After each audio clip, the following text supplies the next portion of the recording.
अगली ही रात जब सब सो गए, वह तह खाने में गया और जहरा की जंजीरों से जकड़ी लाश, जिसके फकत बाकियात मौजूद थी, को निकाला।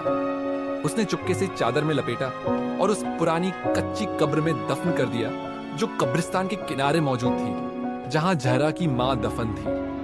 दफनाने के बाद रजवान ने जहरा के लिए दुआ मांगी और दिल में बोला, मैंने अपना वादा पूरा किया।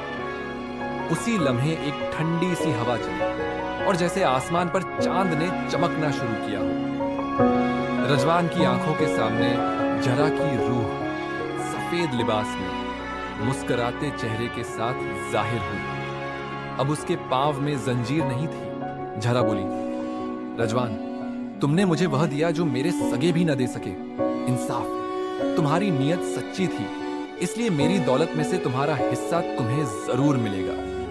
यह कहकर वह धुंध की तरह गायब हो गई। 2 दिन बाद ही कुछ ऐसा हुआ जिसने सबके होश उड़ा दिए थे, क्योंकि पुलिस का एक वफद बंगले पर आया। रजवान ने चुपके से एक खत चपरासी को दे दिया था, जिसमें पूरा वाकया तहरीर था। जहरा के कत्ल की कहानी, तह खाने की निशानदेही और बाकियात की जगह। पुलिस ने तफ्तीश की और बालाखिर मालिक को गिरफ्तार कर लिया। मीडिया में हलचल मच गई। जालिम भाई ने अपनी सगी बहन को दौलत की खातिर तह खाने में कैद करके मार दिया।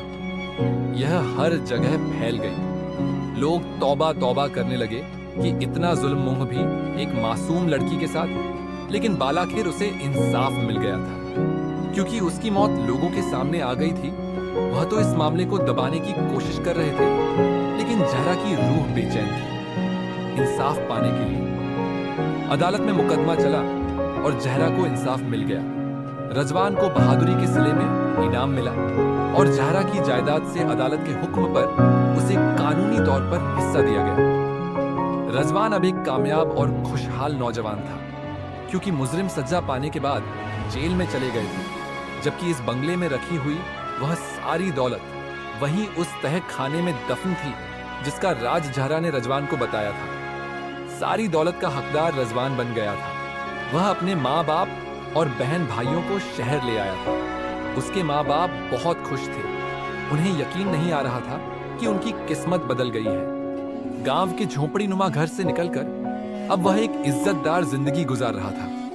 एक दिन वह उसी बंगले के बागीचे में बैठा था, जहां कभी वह दरख्त था, जहरा का दरख्त। आज वहां एक खूबसूरत यादगार बनी थी। यहां जहरा सो रही है, जिसने सच, इंसाफ और मोहब्बत को जिंदा रखा। हवा में खनकी थी, लेकिन दिल गर्म था।